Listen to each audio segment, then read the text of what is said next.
After the completion of all the toolpath creation to a particular model, we can edit an individual parameter, and that can be applied for all the toolpaths using a single macro. Here in this particular example, I had some few toolpaths here. For that, my rapid plane is 50 mm height.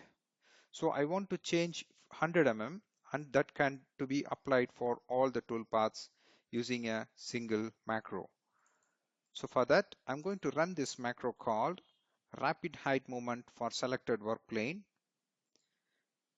It will ask you what work plane you want to choose. So I'm selecting an output work plane here.